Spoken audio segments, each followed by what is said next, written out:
I would like now to introduce our two moderators for this panel.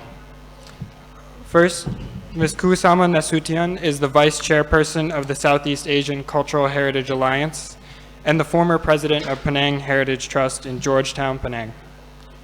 Ms. Salma is the co-founder of the Asia Heritage Network and co-founder and commissioning editor of Areka Books.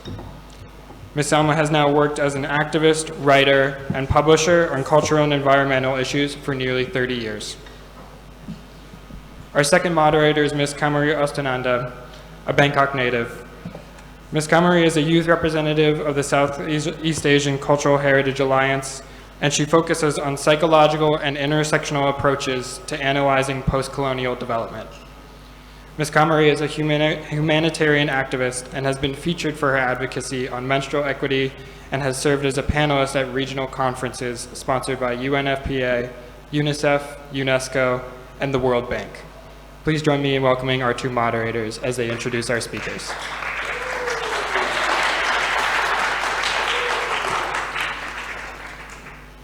Good morning. As we have heard from a very path-breaking speech by Dr. Chai Wat, he says, I breathe, therefore I am. So I would like to ask all of you to breathe, breathe. We breathe, therefore we are, and we are, therefore we must take climate action. So this morning we have 4 speakers whom my co-moderator will introduce. I would just like to say that it's very important today that we have cultural thinkers, activists, people from heritage and history, together with environmentalists. And the environmentalists were asking me, what are we doing here? I said, we have been in silos for too long, and we have to start this dialogue between culture and people in environment and ecology and scientists, because it is we who have to take action, and it is not an abstract action. It is action that is embedded in our cultural heritage. And this morning, we have speakers who are going to talk about prehistory, indigenous people, and how it was, how we have to imagine where we came from to understand where we're going to. Kamori? So I will now proceed to introducing the speakers we have today. We have Dr. Rasmi Shoocongdej, a professor of archaeology from Silpakorn University, Thailand. She will be talking about interactions between prehistoric human and environments in Highland, Bang, Mapha, Northwest Thailand. We also have here Mr. Jayl Langub, an associate research fellow at the Institute of Borneo Studies, Malaysia. He will be talking about water and livelihood. Next, we have Dr. C. Ratna Saktimulya. She is a lecturer in Javanese literature at Universitas Gadjah, Mada, Indonesia. She will be talking about humans and nature, historical and cultural views, a case study in Yogyakarta, Indonesia. We also have Mr. Chak Koyok, who is a Temuan artist from Malaysia. He will be talking about indigenous art and culture as a medium to fight against the biodiversity crisis. Okay. Thank you. So first of all, I would like to thank you, the CICHA and also Siam Society, for inviting me to participate in this inspiring, conference. My presentation today will be, let's make it back. How come that it's not show up? Okay. Oops. Let me try to make it full screen. My talk today will be how the prehistoric people interact with their environment from over 30,000 years ago to 1,000 years ago. So Ajahn Chaiwat talking about the present and the situation in the present, but I will take you back in the time machine to the past and how, you know, what happened. And the past can help us to understand the present situation. So I will shrink the time like, you know, 35,000 years ago within like 15 or 20 minutes. And I hope that I can make it. And the talk will be based on my research in Highland, Mapha, northwestern Thailand. Okay, so I will have like 4, you know, main points that I will talk. Like, you know, I will start with the conceptual framework that what I use to analyze the, you know, archaeological data, and then I will present the archaeological evidence and paleo environment, because we talk about the human and environment and analysis. So we see the dynamic of the change through time from the archaeological record, and finally we will have the discussion and conclusion. Okay, so first of all, I know that a lot of you are not archaeologists, so my work is I ask a very simple question. You know, I look at the environmental change from the late Pleistocene. This is the geological time period, you know, which is 30,000 years ago. Or you can, you know, or it's named as a late ice age, you know. So we look at the time from that time to the present, and also look at the human migration, because when we speak the different languages in South Asia, also we have the different look where we come from. And, you know, so I want to understand that and finally look at the culture change, how it changed in terms of, you know, technology, belief system, social organization, you know, something like that. So just give you a broader picture. I go very quick so you understand the kind of like broader picture. We look at the, you know, history of the global climate change and also the sea level change, that in the past the Gulf of Thailand was the land bridge, you know, we call Sunderland, and we see the archaeologists and paleoanthropologists document the human kind of like migration during that time. So in terms of human evolution and migration, we know that people out of Africa, you know, over a million years ago, we have evidence from Indonesia and also China. So where is Thailand, you know, the part of Thailand in terms of human evolution?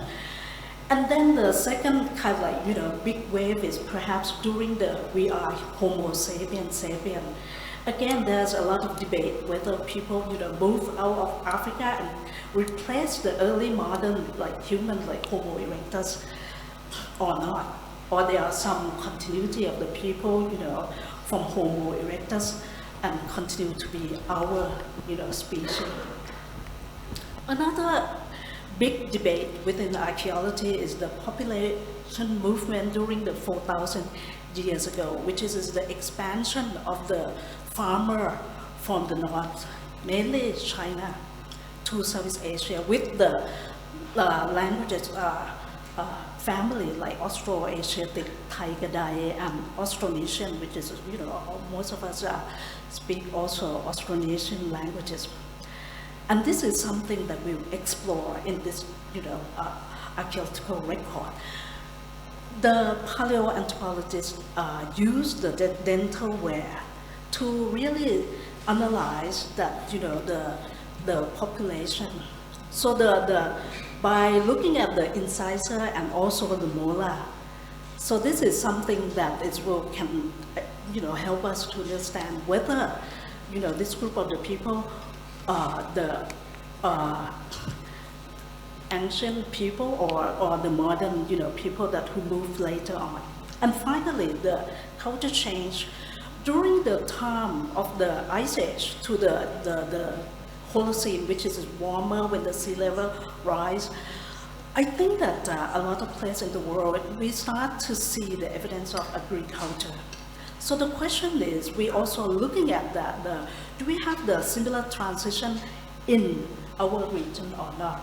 in Southeast Asia. And then 60 years ago, the American archaeologist Chester Gorman, who also excavated the site in Mapha, and he found the evidence of white rice and also a lot of plant remains. So he suggests that, in Thailand at that time, perhaps it's the center of the, agriculture. Okay, so we will go and look at this kind of evidence. So when we look at the conceptual framework in terms of interaction between human and environment, which is, I use this term, to just try to understand that how people change or adapt to their surrounding environment. But within the anthropology, among the anthropology and archaeology community, we also have a debate that whether the interaction that we see is based on not the adaptation, it's natural, determination or social. And the evidence that I will show you will show that it supports both. We'll see the interaction between human and environment. We see both natural determinism and also social determinism. Okay, so this framework will be the line that I will do my analysis. Okay, before we really go into the detail of the archaeological record, I just want to show you the cultural chronology.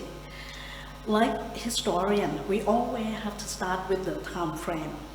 So the time in Mapha here, we start from the 35,000 years ago, and then you see the evidence of the early human on the left, and also the technology, early technology, which is a stone tool, stone tool that we found throughout our Southeast Asian region.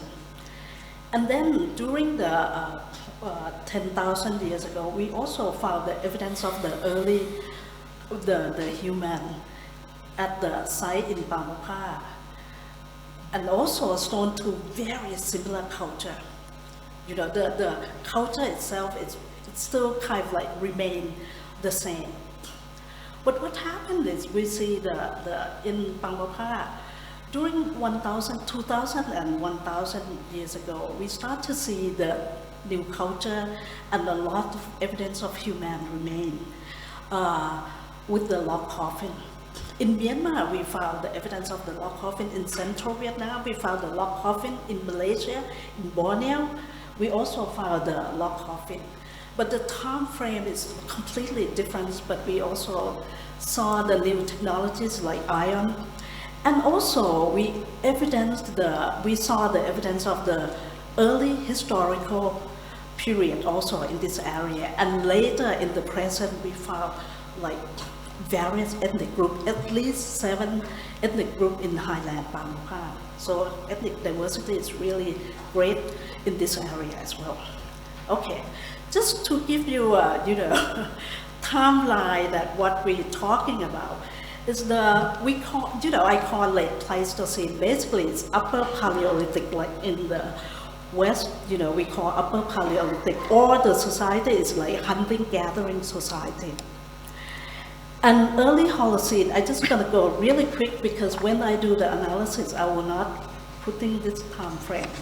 And the early Holocene is the time that when the sea level, rise, and we call Mesolithic. In Vietnam, we call this culture is hominian culture.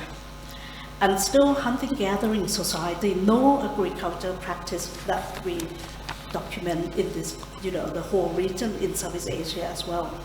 And during the mid-Holocene, in the whole region, we call Neolithic and it's agriculture society. Late Holocene is basically the very complex kind of like, societies start to emerge in this time, and the agriculture society and people using the metal age. And this time, it's the time that we start to see the connection between the global connection within Southeast Asia. from Mediterranean, from India, China, Vietnam, you see a lot of interaction throughout our region. So this is the broad picture, but I would use the site, 3 sites that I excavate as a key site for interpretation. And here, just want to show you the present environment which is really highly diverse physical environment. And the forest is, really different kind of forest. And a lot of cave, which is in Borneo, in a lot of country in our region, we share very similar environment.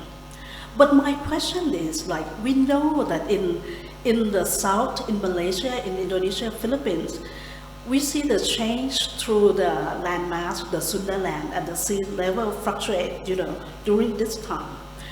But I wonder that what happened in the inland, how people really adapt in this area.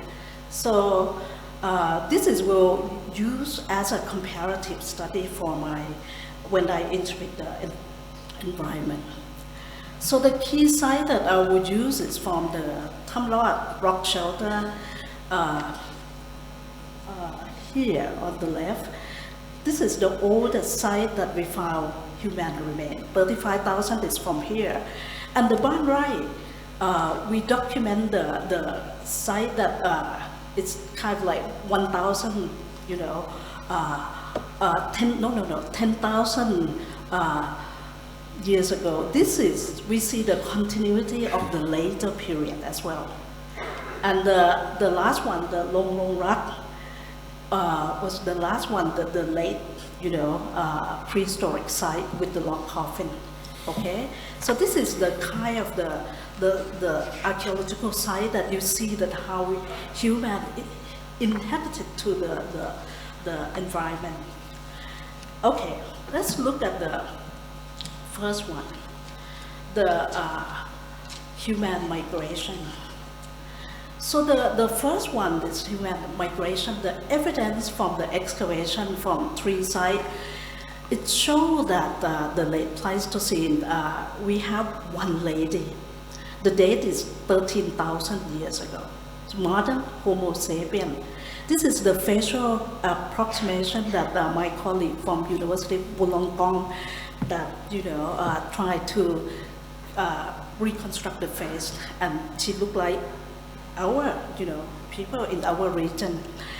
And in early Holocene, which is we also found the evidence of flex burial, which is the early kind of burial ritual found throughout Southeast Asia, like in Vietnam. You also found this kind of practice.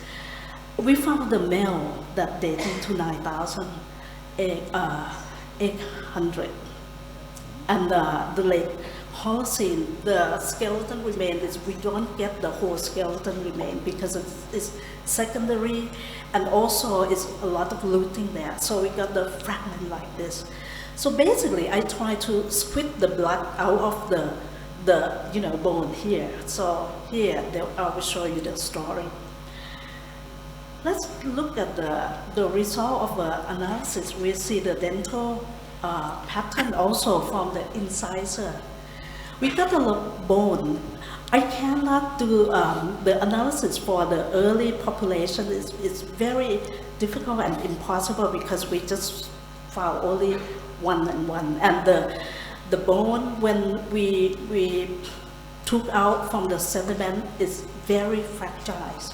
So we have a lot of sample from the late site that we can identify. And the physical anthropologists who work in our team, conclude that the sample from our site in the log coffin, I call it the log coffin culture because it's made out of the chunk of teeth. And we found throughout Mapha. So that core is likely to fall to Sundaland. What does it mean? It means that. Okay. 5 more minutes. Oh, 5 more minutes. Oh my God. All right, I have to go very quick. So it's Southeast Asian. And then the DNA that we got from the log coffin, unfortunately, we couldn't have the DNA for the early site. The DNA, that we can identify the individual from Long Long Rak, it could be with the, associated with the Dai Amis and Gadjah speaker, which is also the evidence of the Austro-Asiatic speaker. So this is what we have. And also, I work with the Chinese scientists from Yunnan. We have the evidence that suggests that maybe some population from China. Okay, this here is something that what happened in the culture itself. The early, evidence for the culture itself is lithic. People basically use the natural resources. They don't modify any environment. But later on, during the late Iron Age or the late Pleistocene at the Long Long Rak, you see the evidence of the teak, teak tree that people use for making the coffin lacquerware, weaving to make of teak, and also textile. So you see the sudden change here. And also, we see that people start to manipulate nature. So you start to see the evidence of pig and also chicken and dog here. Anyway, look at the environment from the late Pleistocene. You see the species diversity, and especially the Himalayan coral. It's implied that the weather during 35,000 years ago is cold and dry. And then, later on, you see more moisture, humid, and you see all the primate. And in the late Pleistocene, you see the less species diversity is more specialized kind of animal appearance. So, okay. Conclusion. Environmental change. From the evidence of the fauna and sediment, we know that the weather dry and also mixed with humid. Okay, because of a lot of species that that they live in the grassland area. During the early and middle Holocene, in the south you see the sea level change, rise. In Highland, you get the weather, wet and warm, humid.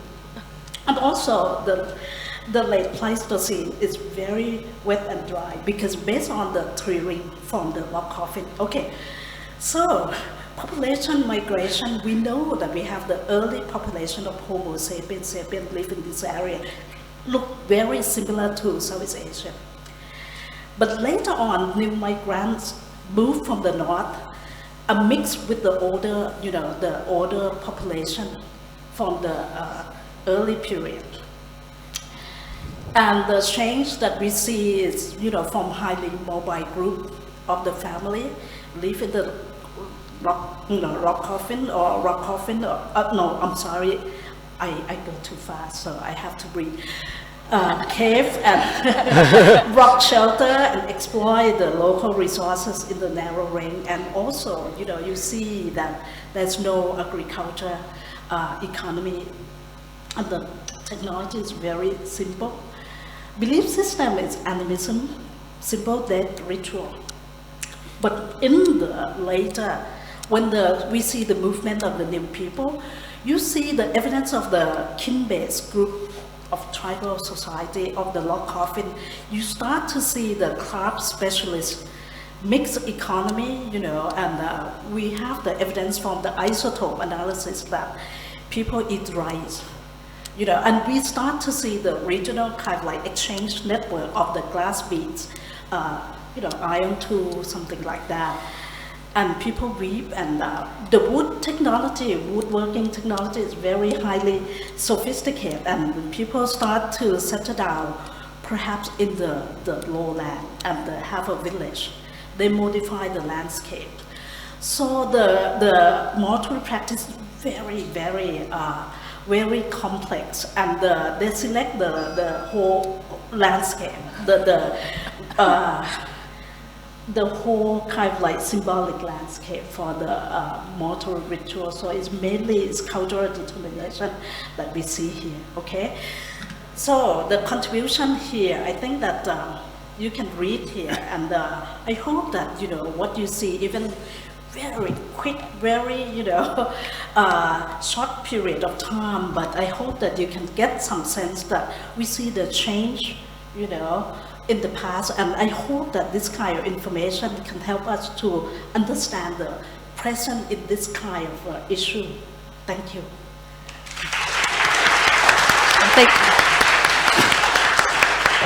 Thank you very much, Dr. Rasmi. I'm just struck by the symbolism of the log coffin, because as if, you know, wood can protect us in death, or our loved ones, you know, in death. I'd like to call on Dr. Jayl Langub to present on water and livelihood. Where? Yeah, you can come here with your presentation. And in the meantime, I would like to explain how we're going to do the question and answer. We'll collect, just keep the question in your head, and we'll do the question and answer after all the 4 speakers have presented, because, you know, we are very strict on time. And then you'll have a chance to raise your hands, and we'll take a few questions at a time to be answered by each speaker. So I'll call for questions on the first speaker, and then the second speaker, the third speaker, the fourth speaker, in sequence. So if you have questions for the first speaker, please be ready after all the speakers have presented. Okay.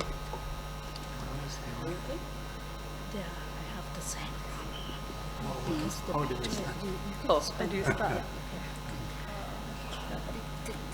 You just forward here. Okay. No. Okay. First of all, I just want to thank the society for organizing this conference and inviting me to share just a little bit of what I have. I'm going to talk about water and livelihood, and it's going to be contemporary problems. I hope that the slides that I'll present here will give you some idea. What I'm going to talk about is the role and importance of water to 2 groups of people in Borneo. One is the Penan hunter-gatherers. They are more or less settled, but they still rely on the forest for most of their resources, for most of their needs, food and other livelihood. And the other group that I want to talk about is wet rice cultivators, also both use water as are important in their way of life. Okay, where do I go with this? Okay. These 2 groups are in Borneo, and Borneo is divided into 4 political groups. Kalimantan in the south, the bigger part of it is in Kalimantan, and on the northern are the 2 Malaysian states of Sabah and Sarawak, and between the 2 are the, just now you saw a very nice photo of how well the forest is kept in Brunei Darussalam. That's the small area between Sabah and Sarawak. The Penan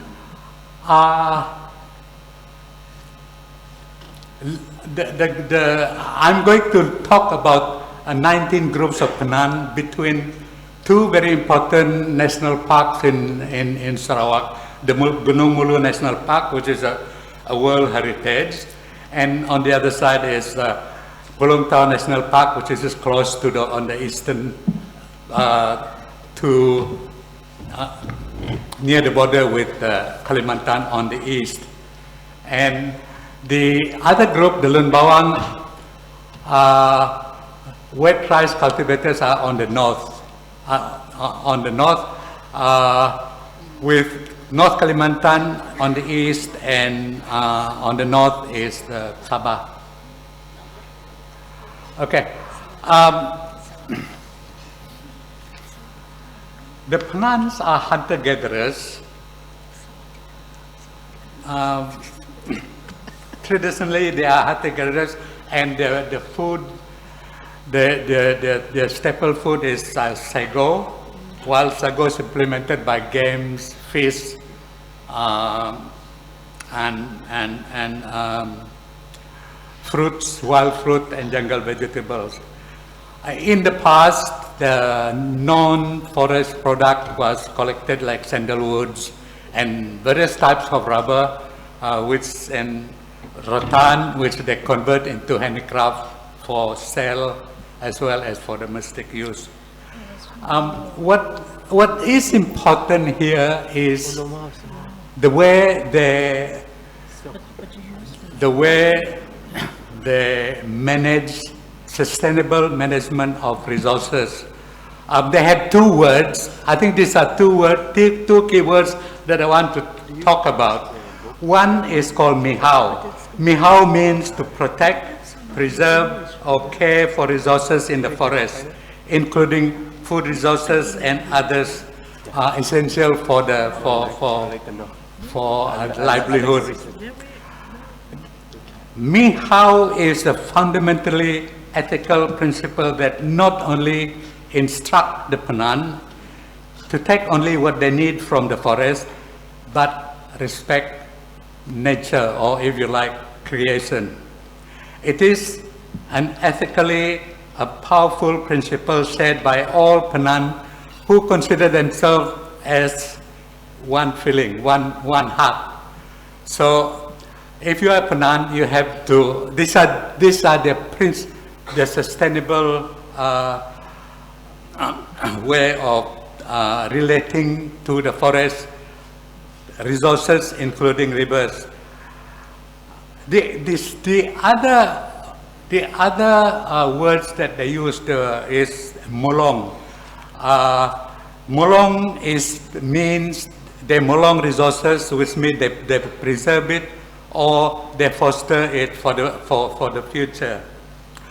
While Mihau guides the way Penan conduct their activities sustainably in the forest, Molong is a system of preserving and fostering resources in the forest, or if you like, Molong is a system of sustainable management of all the resources in the area. Rivers are very, very important to them.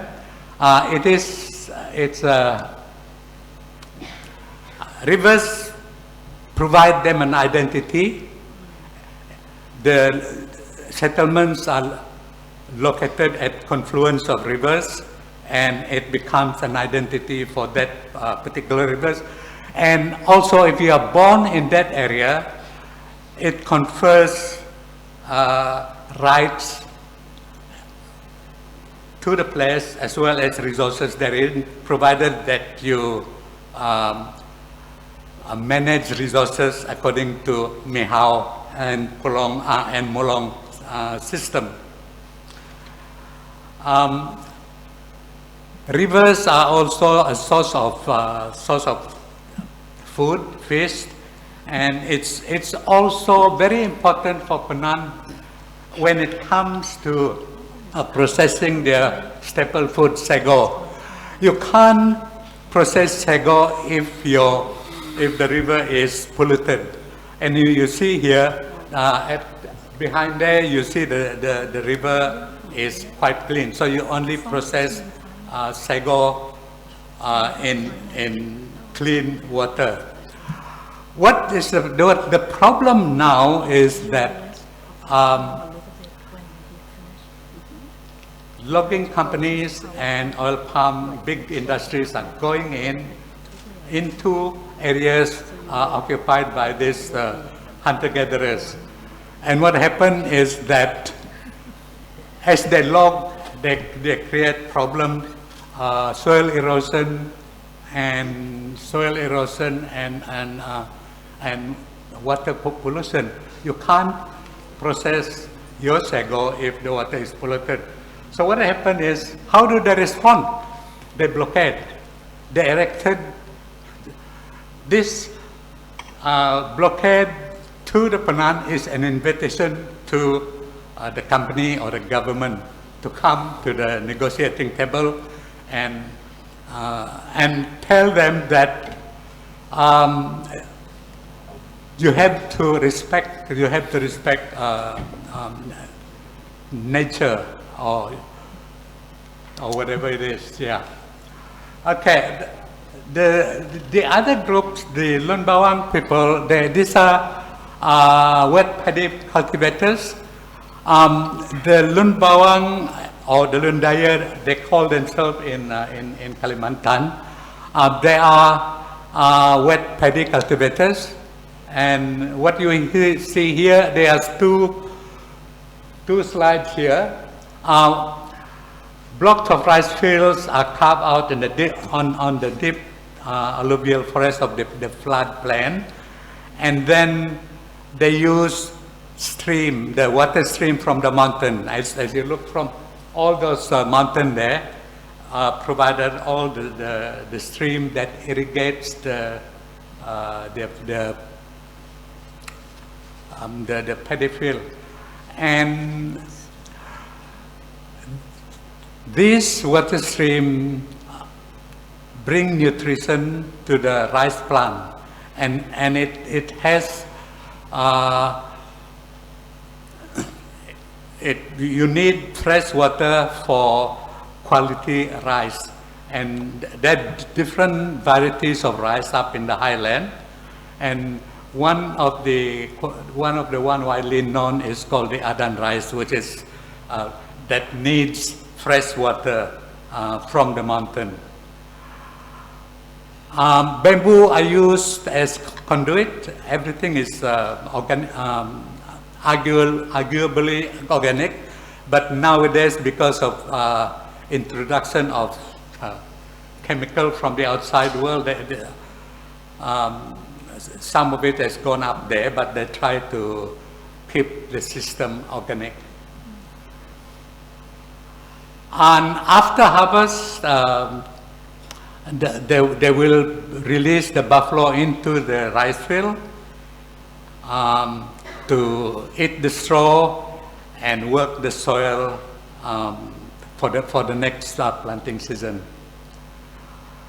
And when there is planting season, when there is planting, then the buffalo are taken into the grazing ground. And by that time, the grass in the grazing ground has grown up. So there is a symbiotic, symbiotic relationship with buffalo and the paddy field. Bamboos are very important also because they are planted along the river bank to keep the river bank intact. Also, it enhances the beauty of the landscape. The problem also is logging and oil palm. They go up into the interior, and well, how do they respond? These guys go up, and all the streams that flows into the paddy field, they go and put up all those signboard there. Don't log this area because it's important. It's not only important for the farming, it's also important for the forest, for the health of the forest, and for whatever it is.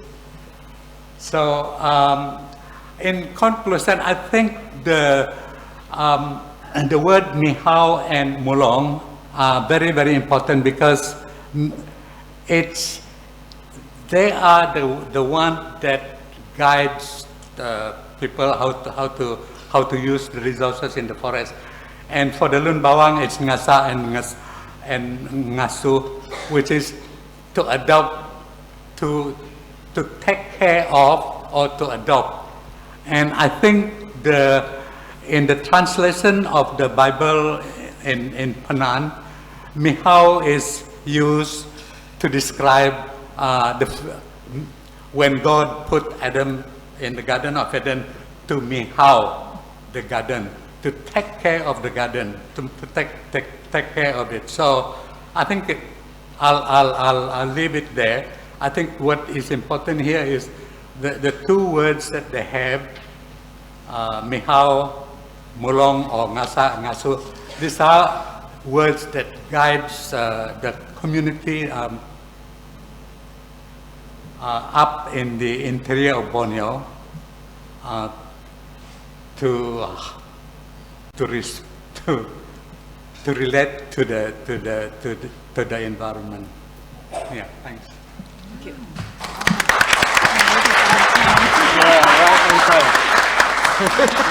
I think ahead of time, I think. Okay, very good. Yeah, I think the idea of adopting the river and asserting the local rights, the indigenous rights, to say that we are taking care of the river, and that prevents a kind of disaster, or it preempts, someone else claiming right over the rivers. Next, I would like to call upon Dr. Sri Ratna Saktimulya, Dr. Sakti, to present on humans and nature, historical and cultural views, a case study in Yogyakarta.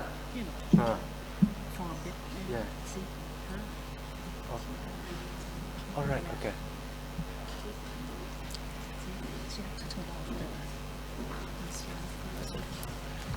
Did somebody? Sawadika.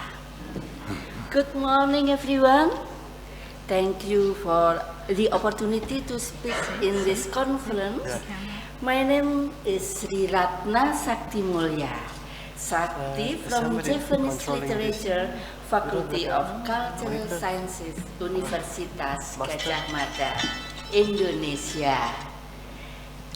Today, I will be presenting my paper entitled Humans and Nature.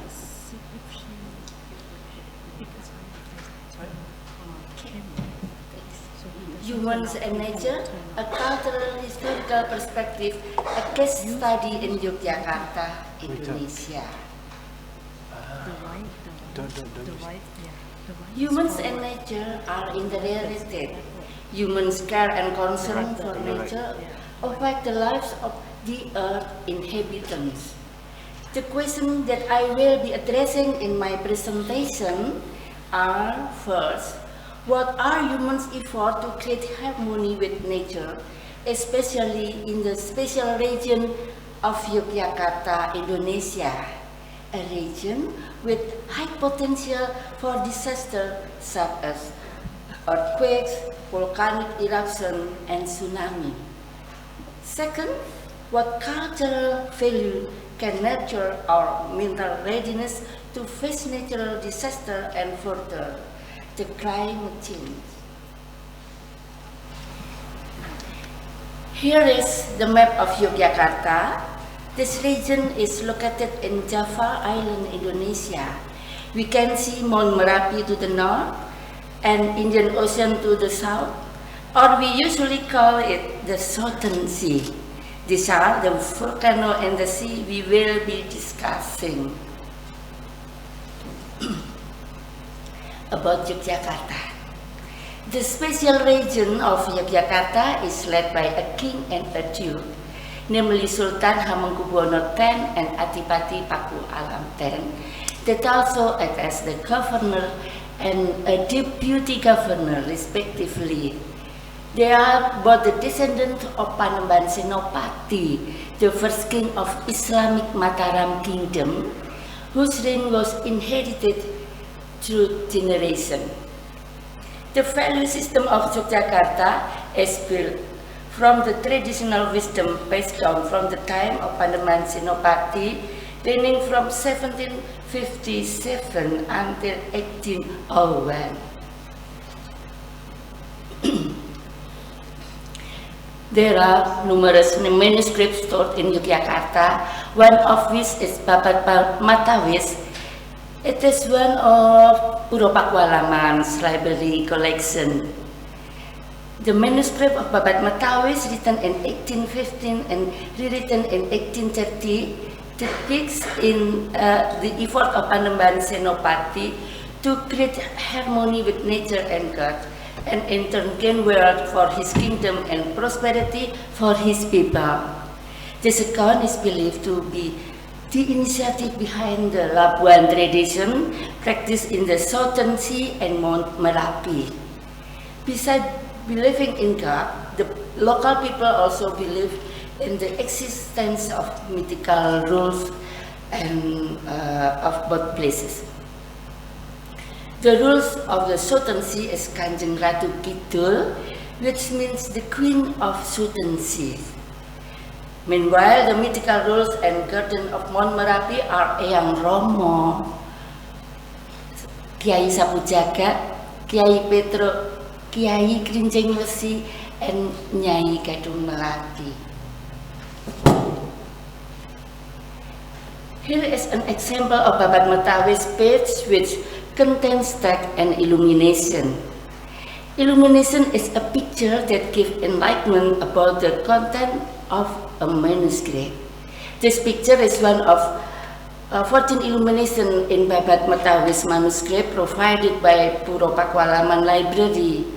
It portrays the story of Panembahan Senopati from prior to becoming a king until he gained glory as the first king of Islamic Mataram. Here's the interpretation based on the text and context, as well as intertextuality with other manuscripts of the same era. Panembahan Senopati was once a peasant but made his way as the king of kings. His accomplishments are narrated in the text and summarized in this picture. Image of bricks surrounding the text represent the opening of the Mataram lands, which was followed by building a brick fence around the palace area. Images of banners, flags, and war equipment placed in each column corner of the background represent the effort of Panembahan Senopati and his troops to expand their territory through battles.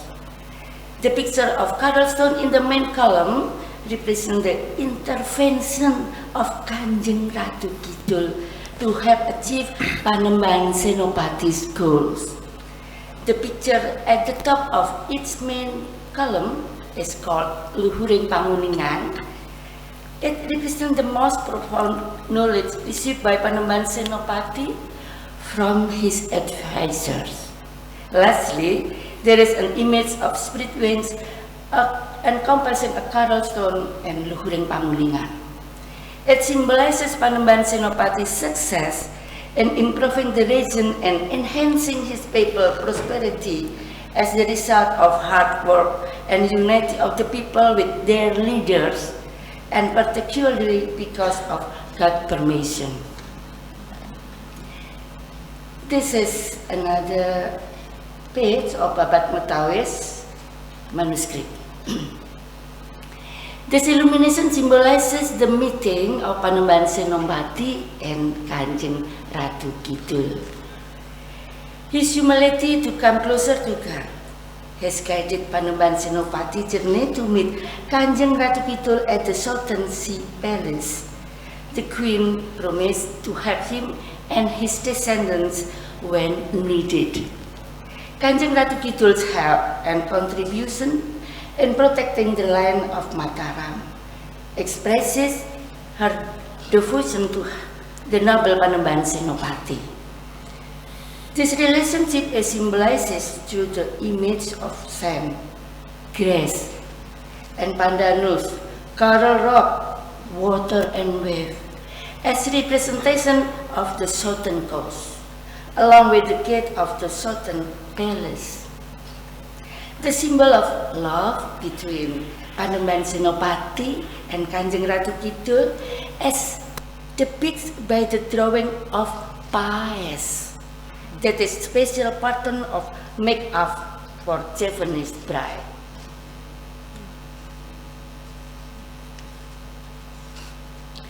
in several ancient manuscripts. Many stories regarding Kancing Katu Kidul are found. These stories usually end with a statement that they should not be debated. To believe or not is all up to you. Yeah. Now we will talk about some natural disaster in Yogyakarta. On 27th of December 1822, a volcanic earthquake hit Yogyakarta. At the time, Mount Merapi emitted lava and spewed rocks. As the result, Dutch building and plantation on the slopes get destroyed. In Babaknya Yogyakarta, this volcanic eruption is interpreted as God's help to people's pleading for justice and liberation from oppressive and greedy leaders.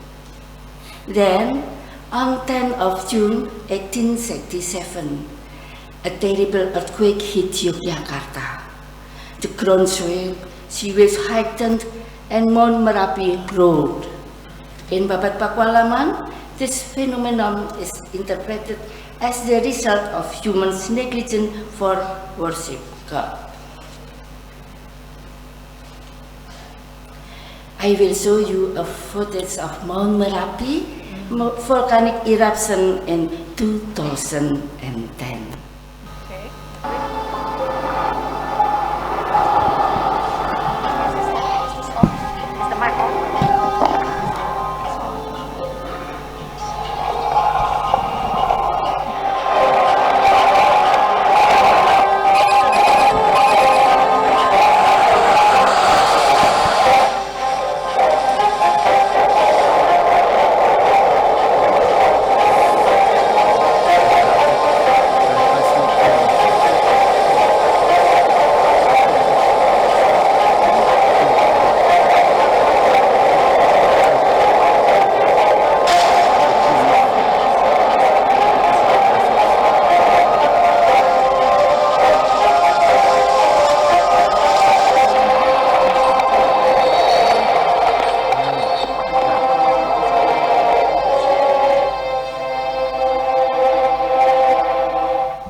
langit sedayani estu kagunganipun kawula sadermi anjagi mugi restantun Gusti kula nyuwun seh wiloso paduka sakto kula nampi dawuhing Gusti Memayu Bawono.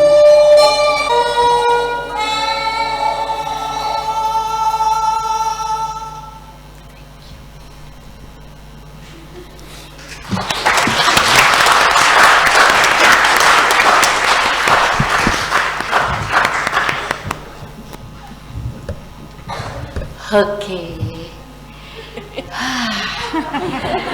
We have got a footage of how magnificent the Merapi eruption 2010 and boom, that expresses people's submission of God. No, let's move on to the cultural wisdom. Yogyakarta's location that is prone to natural disaster requires mitigation, both physical and improved cultural wisdom. One of the cultural values is hamemayu hayuning bawono kapurba dening manungsa, meaning to create safety and beauty in the world starting from humans. Based on this value, the Javanese people build a relationship with nature, the universe, and all its power are the big universe macrocosm, while humans are the little universes or microcosm. For humans and nature to be safe and peaceful, humans must have self-control, greed must be defeated. Humans can never subdue the might of nature that provides them sustenance. Here is diagram showing the physical mitigation conducted in Yogyakarta. It consists of 4 stages, namely prevention, preparedness, emergency responses, rehabilitation, and reconstruction. Meanwhile, here is mitigation with attitude management. This diagram is based on Panembahan Senopati's teaching of attitude management to his descendants, which contains remembering oneself as God's creation, endeavoring, being alert, being strong, being patient, believing in God's love, being grateful, and thinking positively. The cultural value is embedded in a local tradition called Labuan, which means to drive away. The ceremony is performed as a symbol of human's gratitude towards God, nature, and the universe. 5 minutes. Video. Next.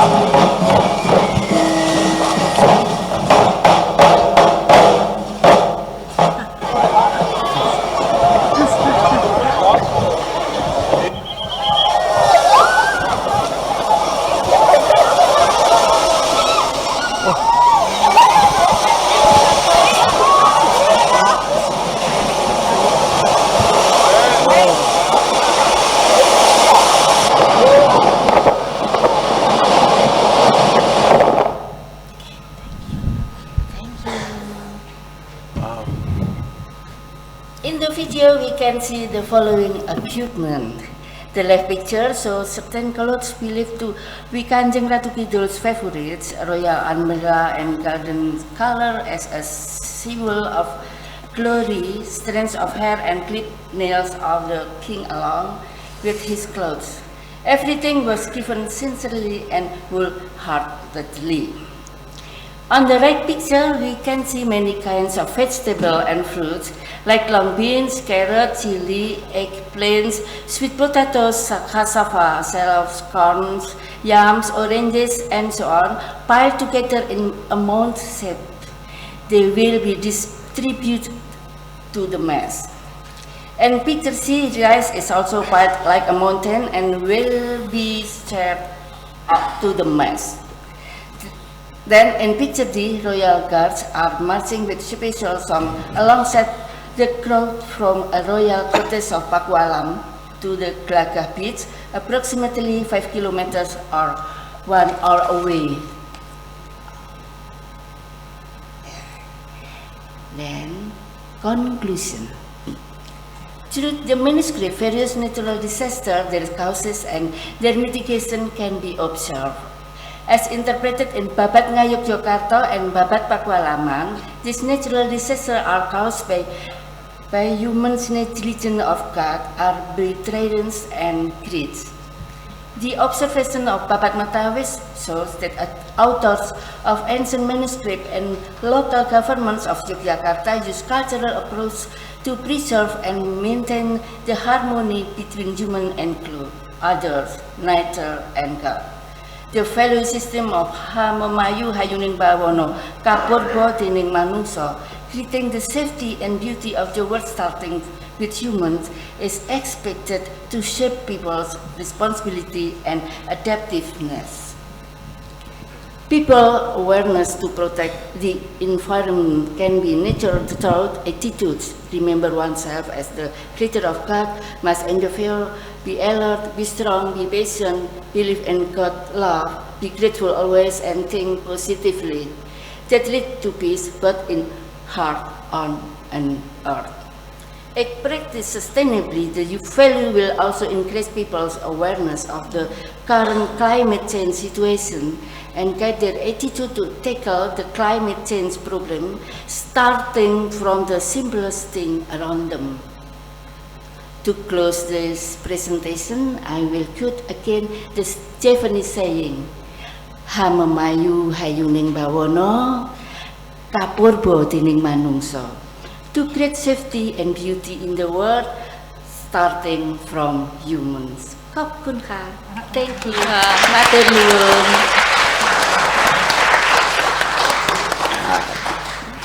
Dr. Sakti, what an incredible performance. And you managed to finish in time, in spite of the technical glitch.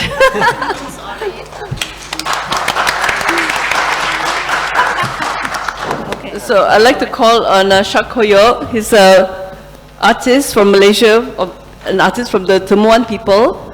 And he will talk about indigenous art and culture as a medium to fight against the biodiversity crisis.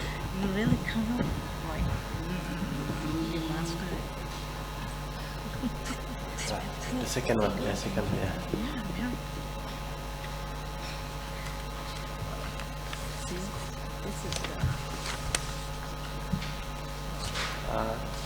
Greetings everyone, Kapun Krab.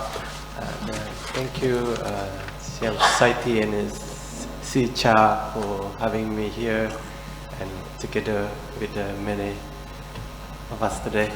And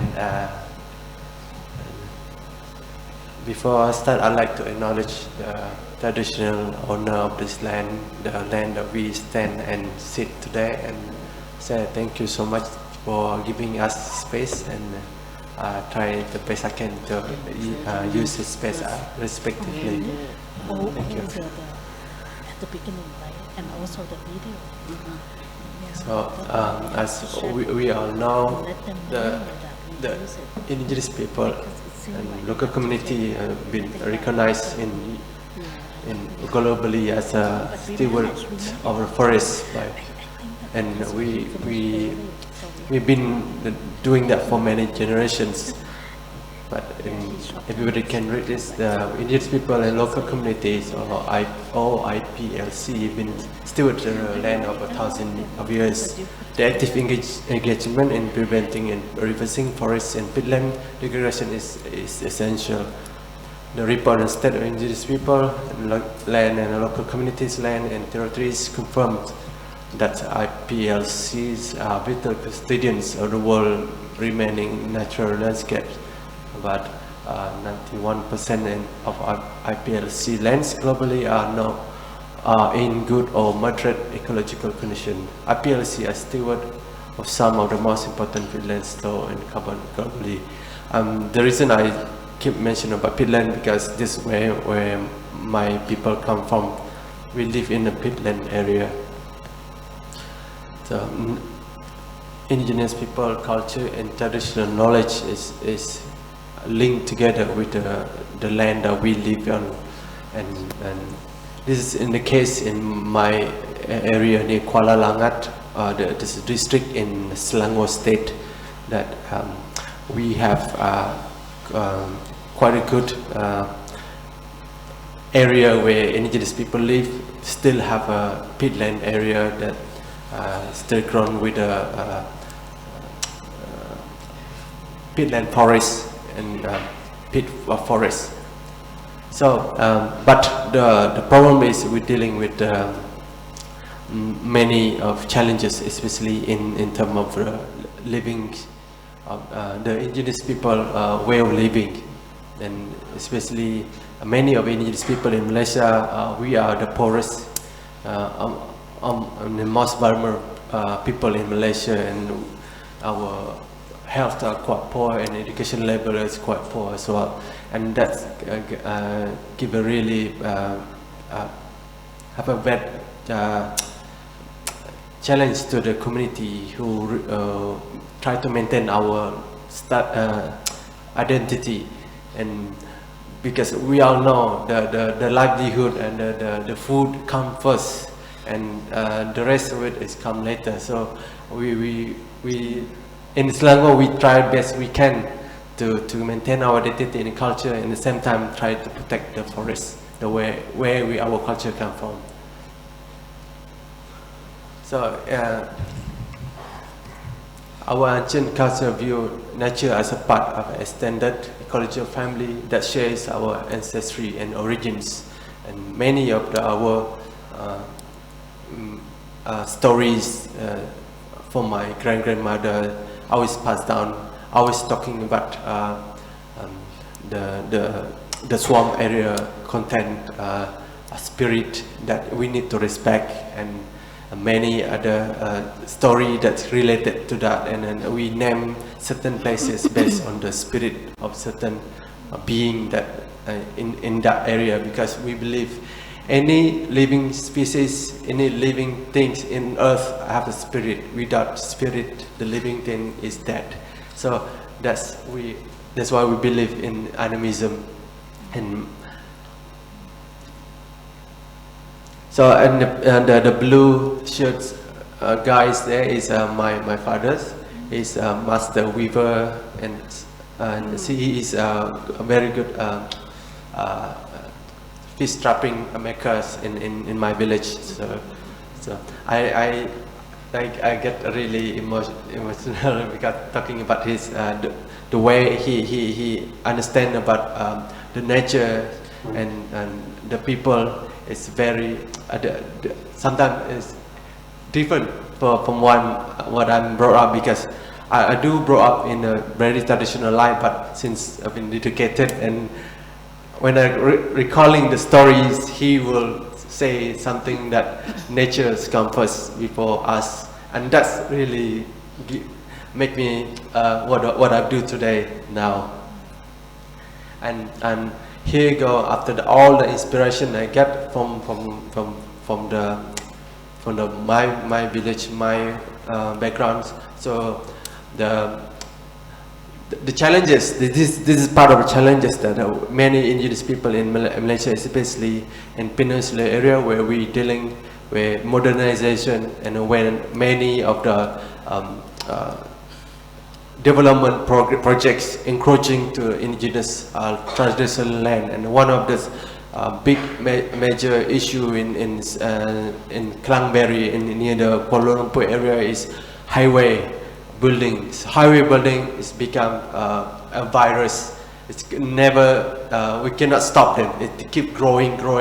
It's like, of course, I cannot blame them, because the more car we build, the more highway we build. The more highway we build, the more car we build. So it's a vicious infinity circle, I think, and that kind of give you some perspective how we're gonna address the issue. And sometimes people say, well, we need to have a road to go to the work, and at the same time we need a car to go to the work, and then that doesn't end, does it? So, and also, and deal with so many issues like dam development near the indigenous area. That's also will tackle a lot of issues like of course the dam so-called, he want to create some generate electricity from the dam, and at the same time the water from the dam can use for the majority population. But the first thing they need to tackle is the land that they want to build the dam is the where the indigenous people live. So it's so unfair to minority people who live in the area to make a way for these projects, and that's really give really hard time for indigenous people who live in the area that's been flooded, and then they have to move from traditional area from their traditional land. That creates so much effect to their culture, and also effect to their lifestyle and health, and so on. But in this case, we managed to stop the Telom Dam development. So I dedicate this painting about the Telom Dam issues. And from So, and as an artist myself, I really want to reflect what happened in my village, but at the same time, I want to relive the use the culture of indigenous people itself. One of the quite well known in my area is weaving culture, where many of community in my village, they are master weaver. So they really used the pandanus plant from the peat plant forest to use for the weaving mat. So I have a very personal story behind this, the idea of why I using weaving mat as a part of my canvas. So when I grew up very traditional lifestyle, living in the hut, and the only mattress that I have is a weaving mat. So my mother weaved this mat for me to sleep on, not just me, but 6 others of my siblings. So we all in one big mat, we just sleeping all together. So if somebody snore, everybody can hear. If somebody fart, everybody can smell. So that story is really, I still remember, and then that is the beauty of in living in the traditional Orang Asli life. The Orang Asli is the indigenous people of Malaysia. So you can see in some of the image you see in this painting also include some deforestation issue, include the overdevelopment issue, include the consumerism issue, and that's a theme that play a lot in my work as well. In this work also, I try to highlight one of really prominent activists in my culture. His name is Titi Aban. Titi Aban means grandfather Aban. So Titi Aban is a very good cultural activist that really fight for the land of Timia people in Malaysia. Timia people is the people that live near the forest, right inside the forest, in the heart of Malaysian peninsular forest. So in their land, they deal with so many logging activity in their lands. And so in this work, I try to use the weaving from their village as well as a part of background for my canvas. And at the same time, I try to put his portrait, because I want people to know about his fight, because he's actually 90 years old, but he's still actively, he will go to street and protest. Another of my works, I include many of the elements like the leaf from the tree itself. I put in this installation, and also the tree stump that been cut down by the logging company. I took the tree stump and put it in this installation artwork, and I want the people to have experience how indigenous people live in this time where we witnessing so many of development, so-called development, encroaching to the indigenous traditional land.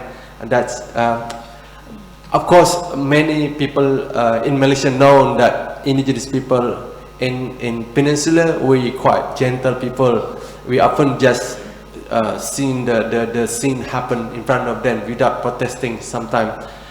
But our gentle nature doesn't give you license to encourage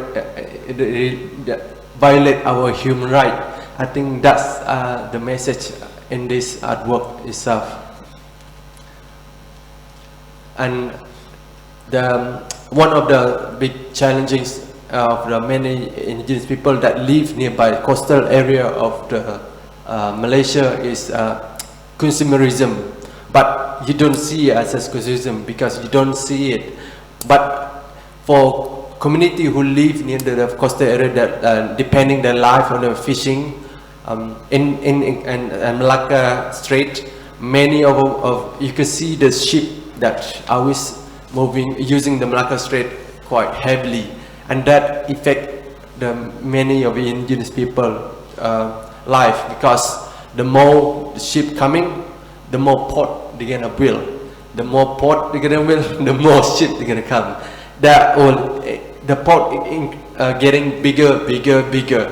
Then they encroach the many of indigenous traditional land, because these traditional Mamari people are well known in doing this ceremony with the beach, with the sea, where they go doing this ritual in front of the sea to ask permission and ask for good health, and then ask for bad luck, and ask for good luck to go to when they go into the sea to find the seafood and to practice their lifestyle and culture.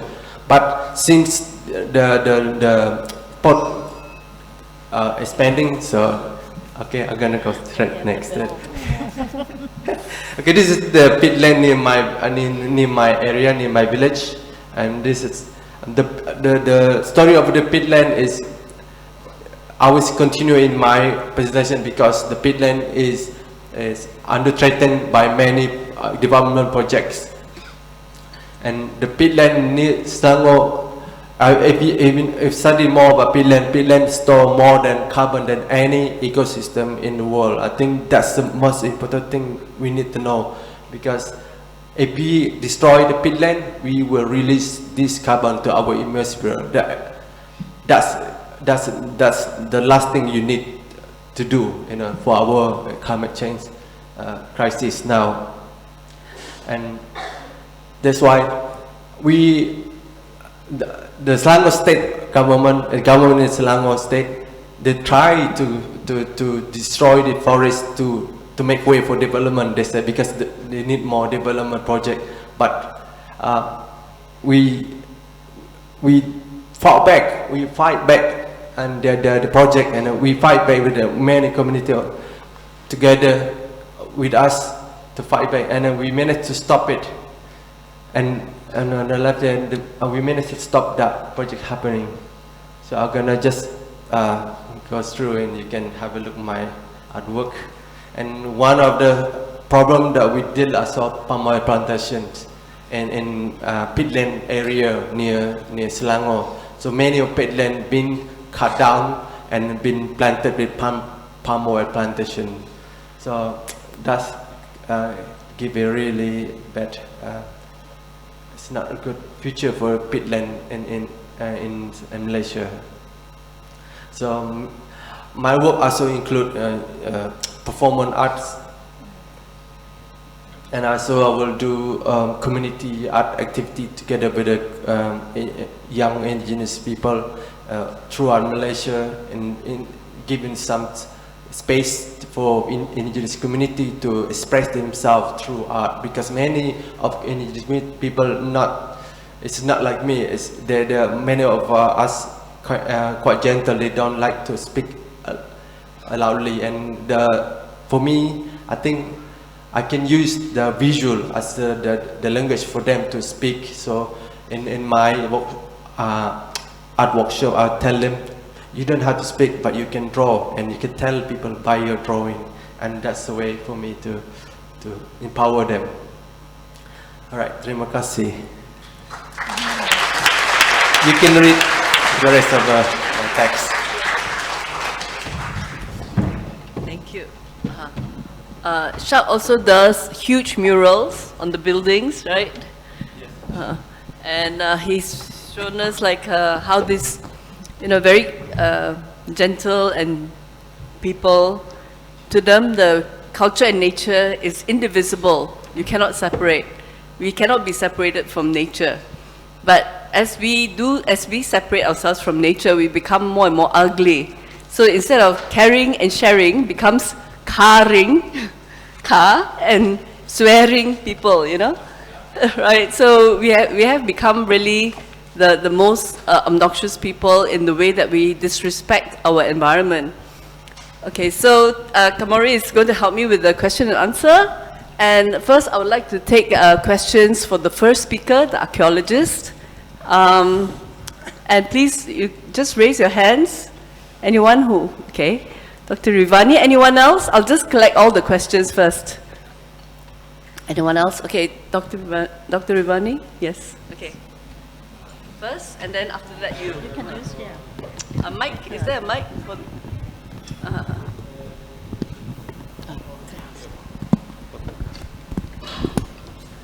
All right. Thank you very much. That was a very inspiring and very eye-opening presentation. I just have a quick question, actually. You ended the periods, right, with Holocene, right? Now, among the geologists and activists, right, they talk about Anthropocene, where humans are actually changing nature, right? Among the impact is chicken bones. We have more chicken bones in the world right now, right? So, what's your take on that one? Are we moving from Holocene to Anthropocene, or that's okay? That's it. Okay, thank you. Before you answer, can we take the other question as well? Then you can answer it together. Okay. And anyone else for the first speaker? Thank you so much. Just a question for Ajahn Rasmi. I think you mentioned about you found some evidence that people will start to domesticate, they do the farmings and everything. They try to deal with the environment on how to survive and make a living out of it. But do we find any evidence that they were trying to preserve, or they do anything like we're talking about, like preserving natures? I'm just wondering if that kind of thing was already there back then, thousands of years ago. I'm not sure if we have any evidence. Just for the first question, I think that we are in the Holocene period, but I think that the Anthropocene that we archaeologists document those kind of, the human that modify environment increasingly when we start the late prehistory. We start to see this, like in my area, people cut teak tree, they select the very big teak tree to make the coffin, and there's a number of caves in my area, which is Mapha is the border between Thailand and Myanmar. And you start to see that, and we found the evidence of hem, for the weaving, the textile itself. So it means that people domesticate hem, replace the wild, plant, and also from the isotope, refer to your question as well. The direct evidence, we don't have it. We don't have the preservation in terms of domestication. We found only the seed and also the wild rice, but the hem and also isotope imply us that people start to grow rice, which is you need to modify the land. And perhaps that we suggest that based on the evidence that it could be the slash and burn, people move around, in particularly in this area. But in northeastern Thailand, they found the rice, at the same time in northeastern Thailand, we found the big site like in Korat, which is, this is the early kind of state formation. So the place in the north, it's still, in my area, still remains like really, even though they exploit the nature, but it's not really, strong like we found in northeastern Thailand, because other evidence that imply us about the modify of the natures, like pottery and also the metal technology, because we have to cut a lot of tree, cut a lot of tree, and also making the pottery, you also need the energy from the forest. So we think that a lot of plant that in northeastern Thailand has been cut down a lot. So just to make it short, thank you. Thank you, Dr. Rasmi. Okay, we will now take questions for the second speaker, Jayl Langub. Any questions? Yes. And anyone else? Okay, please. Yes. Sabaydi, I am from Laos. Regarding of the resources management, you have used the concept of Mihao and Molong. What is the motivation that you apply these two words as the concept and why? Thank you.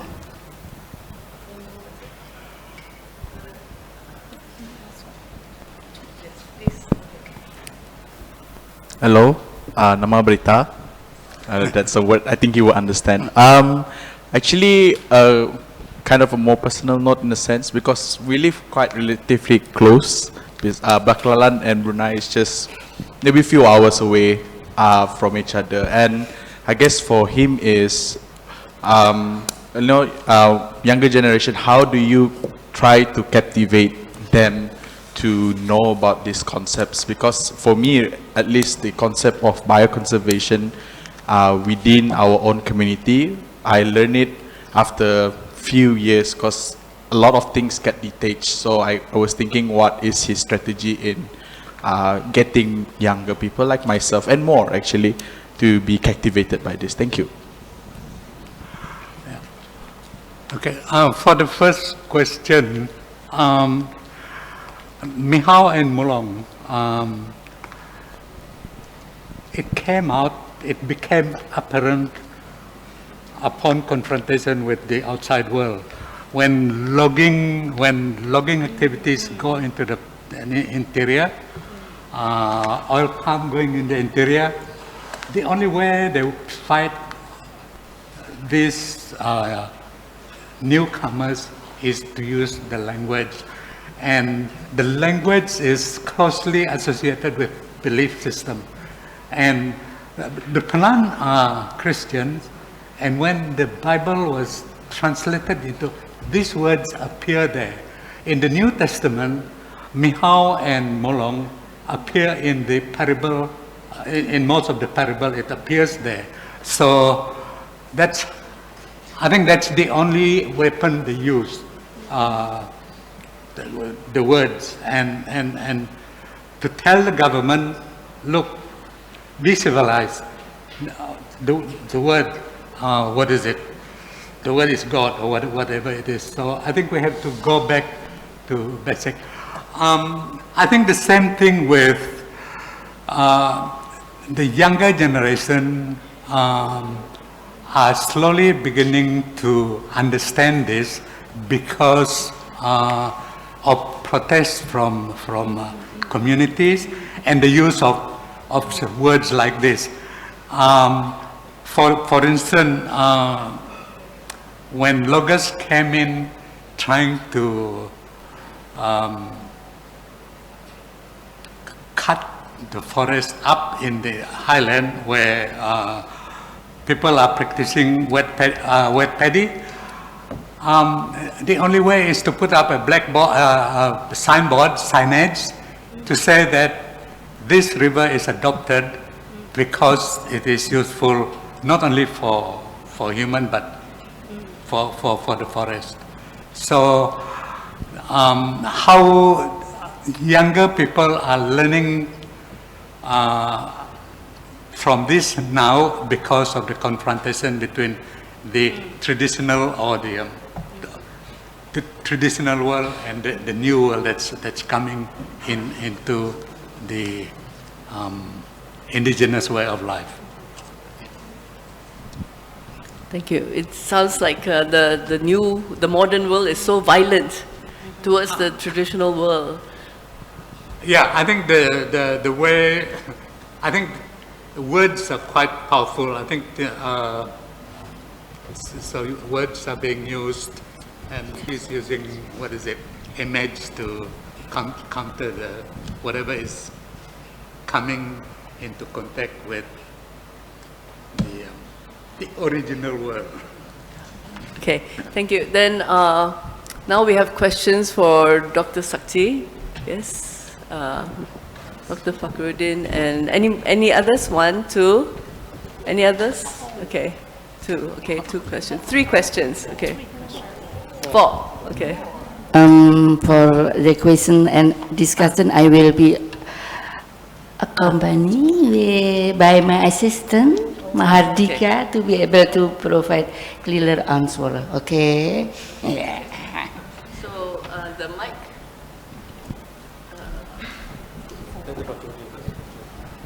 Thank you for the opportunity. Ibu Sri, is there any wisdom on environment in Javanese cultures as well? Can you explain?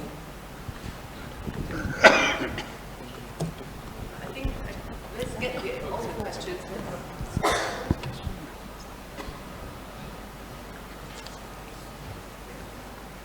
Can I proceed? Yeah. It was an excellent presentation. I really enjoyed it. Thank you very much. Thank you. Thank you.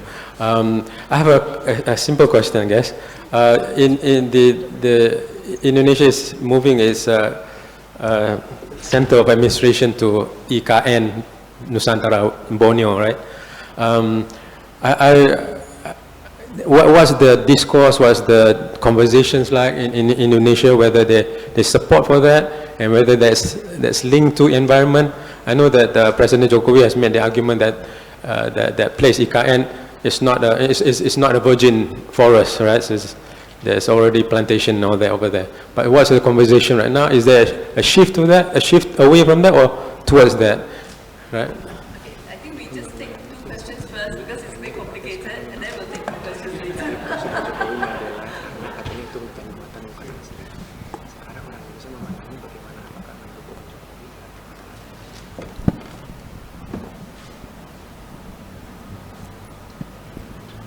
Okay.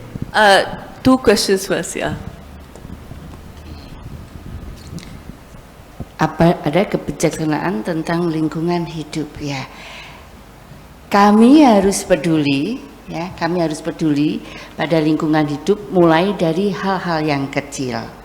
Ya, jadi misalnya dengan peduli pada tanaman, tentang bagaimana udara yang bersih dan sebagainya, dan itu semua berawal dari dirinya sendiri, dari kita sendiri. Okay. About the Javanese wisdom about the environment, the Javanese people are taught to start from the small things and primarily from themselves. So we pay attention to the environment by paying attention to ourselves and little things around us every day. Pembangunan tentang hutan yang menurut Jokowi ya itu ya seperti itu. Ya, saya pikir karena itu kebutuhan nasional dan nanti akan ada tanaman-tanaman lagi yang akan ditanam, jadi tidak apa-apa karena berpikir jauh ke depan, tetap menanam sesuatu yang dibutuhkan. Regarding the deforestation for the building of the new capital city, the people see it that there will be compensation for the deforestation. The president is believed to have future plans for reforestation. So that's the people's opinions right now, according to Bu Sakti. Thank you. So we have 2 more questions. I think that Dr. Nurul and one more person at the back here. Thank you for the presentation just now. I just wanted to find out significance of the Labuhan Festival because you didn't elaborate because of time, I think. Labuhan Festival, yeah.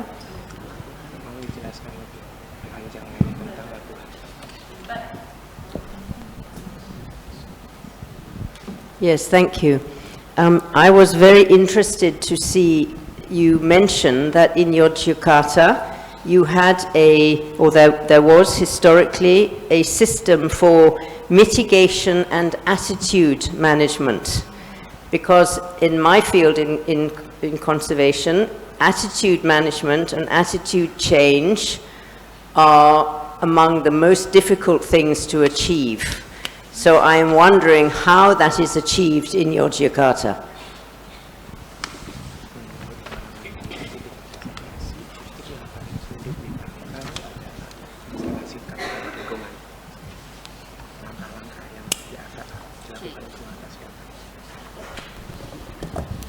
Tentang labuhan ya, bahwa orang Jawa percaya sesuatu yang disukai dan itu bermanfaat untuk orang-orang di sekitarnya. Seperti tadi ada gunungan yang dari tumbuh-tumbuhan, dari padi dan sebagainya, itu diserahkan untuk masyarakat.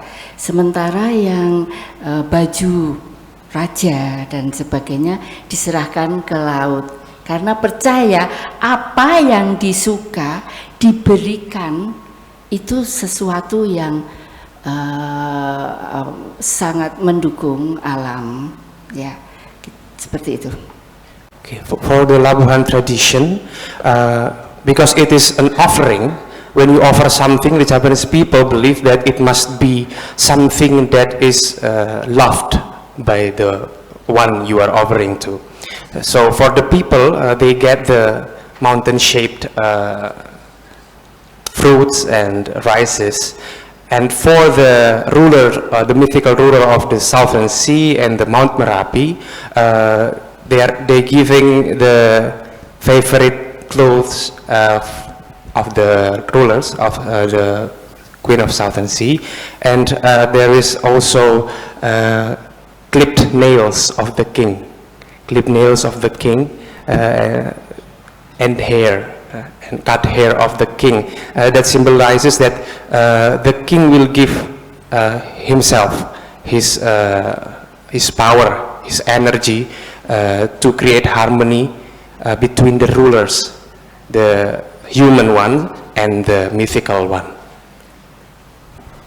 Dan tentang masalah manajemen attitude, memang itu sulit, tetapi ketika kita semua yang di sini berusaha untuk mencoba ini dan mempraktekkan serta memasyarakatkan apa yang kira-kira bermanfaat untuk alam, keselamatan alam, itulah memang sulit, tapi itu memang harus diupayakan mulai dari diri kita untuk semuanya. Okay, for the attitude management, it is indeed hard to make a discipline among people for the attitude management, but we have to always try hard to make this campaign successful, starting from our surroundings and the people around us. And this is what Dr. Sati has been doing with the Center for Cultural Studies in Universitas Gadjah Mada for the past years. Thank you. Terima kasih. Okay. So now I'd like to call you to ask questions for the speaker, for Shakoyo. We only have 1 minute left, maybe 2, okay. Anyone? Yes?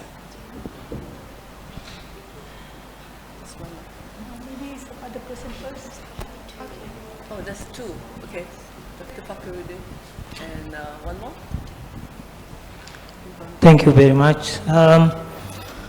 Just curious, with your painting, do you also mainstreaming that painting to Malay culture, making the dialogues through Upin and Ipin, which is which is not only being watched by the kids from Malaysia, but through all Malay society in Indonesia, Kalimantan, Sumatra, and all that funny things. Yeah. Thank you. One more question. From the many paintings that I've done, what have been the responses from the public, from certain the targeted groups that you display your paintings to?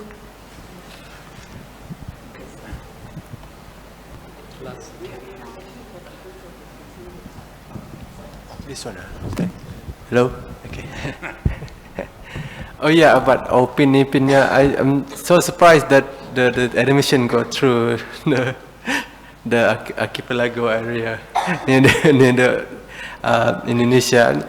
Well, I think that's a really good question, and whatever I think that I can speak to the community, I will develop my work through through that because my work is expanding at the moment, and I'm go beyond than just painting. I'm now exploring into dance and performance and body movement, and something that I can touch anybody heart, because I believe art play a role in changing our mindset and attitude toward environment around us, because we so glued to our phone and Android and smartphone these days, and I want people to realize that the land they stand on, the breeze, the air they come from, they need to know where the air come from. Sometimes people like the beginning of our speaker, our keynote just now, breathe. I think that's really beautiful. I think that's kind of thing that we need to remember. That's why, yeah, I try to do that, the same thing. So the second question, I forgot the was. Public responses, right? Well, I should do a questionnaire, right, with public toward work. Because sometimes, yes, the response quite good recently, because I've been doing that since 2006. So it's been a while when I do my work, because I never want back down or drop my gun. I must always stick to my gun what I'm doing, because in Malaysia, art still not prioritized in many sectors, and in education, art become your punishment. If you fail, yes, art is punishment. And if you fail your math class or science class, you end up in an art class. I mean, you are one of the naughties in the school. The art class is your punishment. So I end up with many of a student are really, not do well on those, typical achievement level.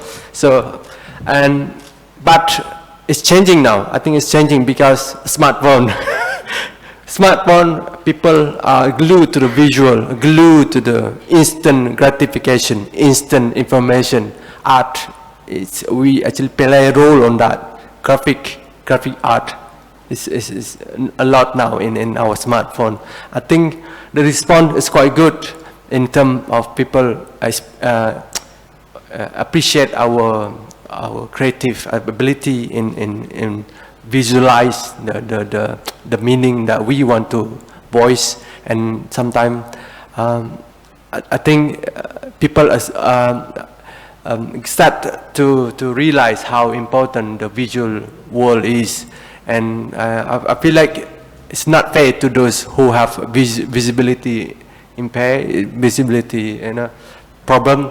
That's why my artwork, I would like to go beyond just visual because I think it's not fair to just focus on the visual.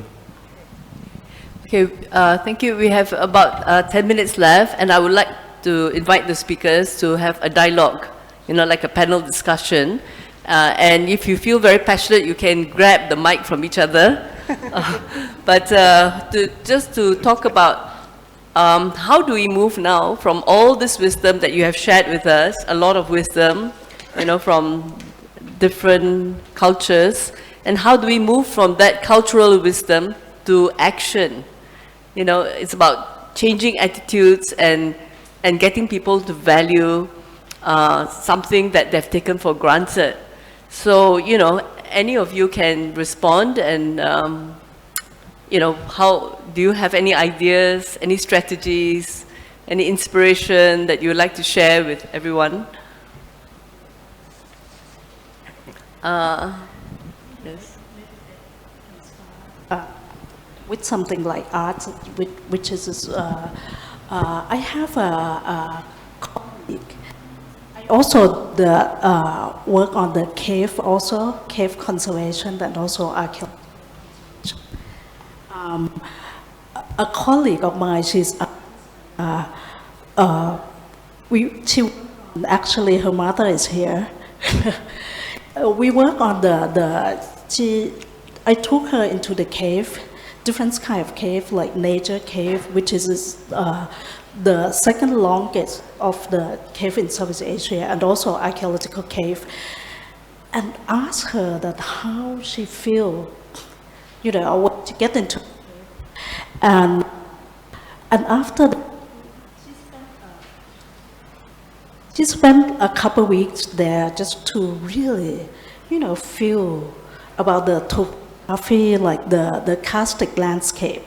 And I also, show her the contemporary ethnic group, that how people feel about the cave itself, because they also believe that in the cave, in the, when you get in there, they have a spiritual belief, So she got into that, and then she just recently made the piece of art, like conceptual art, like video, and so it's kind of like, another way to me that I work as an archaeologist, but I also, work with the landscape that is, surrounded me, and it's have some meaningful for the people in the past and also in the present. But how can we really kind of like integrate it together between the past and the present? So art is also, it's kind of like medium that we can maybe, put forward in terms of explaining to, contemporary society, and it's cut across boundary of nature, ethnic, and also religion. So I think that his way of working, it's something somehow is really powerful also that, so this is my, thinking. And add a little bit, we have the DNA analysis. This is archaeology. DNA analysis from the Olang Asli from Thailand. And it can really refer back to 40,000 years ago. So at least we know the indigenous people in Thailand now that still exist, the Olang Asli, at least in Thailand, but I don't know about the study in Malaysia. So it's like, because we always talk about hunter-gatherers and then the agricultural period, but actually even during among the agricultural society, there's still hunter-gathering groups, and they have practiced a way of life which is much older, right? And we have so much to learn from that as well. Should I add to that? And yes, a very interesting story about Orasli in Thailand, because I read one of the books about the linguistic lineage between Snoy people in Malaysia with Mon Khmer and linguistic. There's so much similarity between those groups, and there's some there's one researcher called Nicholas.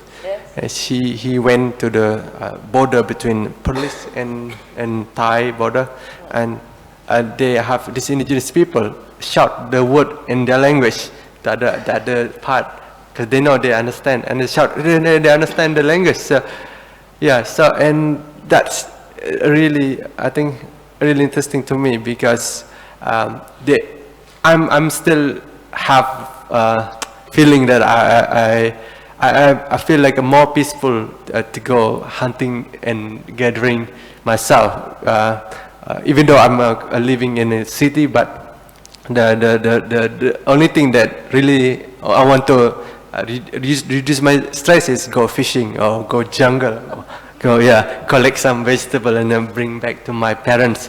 Those things are always good for my mental health. I think it's interesting when you're saying about the DNA. I was thinking, I thought that the traditions is losing because the changing of the times. But the urge in myself, I feel more peaceful if I do the lifestyle of hunter gathering, similar to my villagers. Many, almost like 50% of my villagers are doing agriculture, but at the same time, they're still going to the jungle to practice their lifestyle. Would you like to contribute? I don't know what to.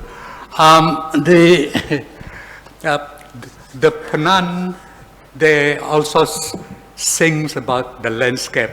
They call it Manawai. Manawai is being nostalgic about their relationship with the environment.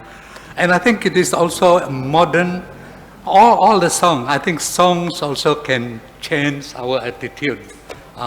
Whether it's pop song, traditional song, or song that people in the forest sing about how they Nawai mean how they appreciate, it's the relationship with the mountain, forest, mountain, and rivers. They do sing it. It's expressed in song. They call it Sinoi. Yeah. Okay. One of the kingly qualities of Panembahan Senopati was that he was a master of meditation. This, I believe, is the starting point of every aspect of the attitude management I had been speaking of. So, to borrow from the keynote speaker earlier, let us practice to breathe with more awareness of the air that we breathe and how it connects us to the nature.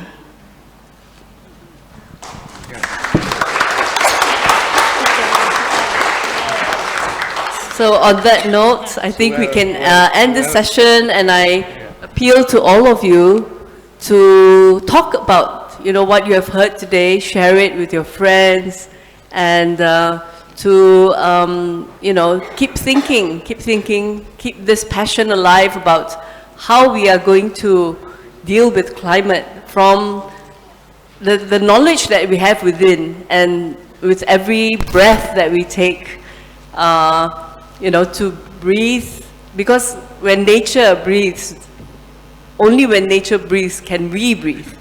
Thank you.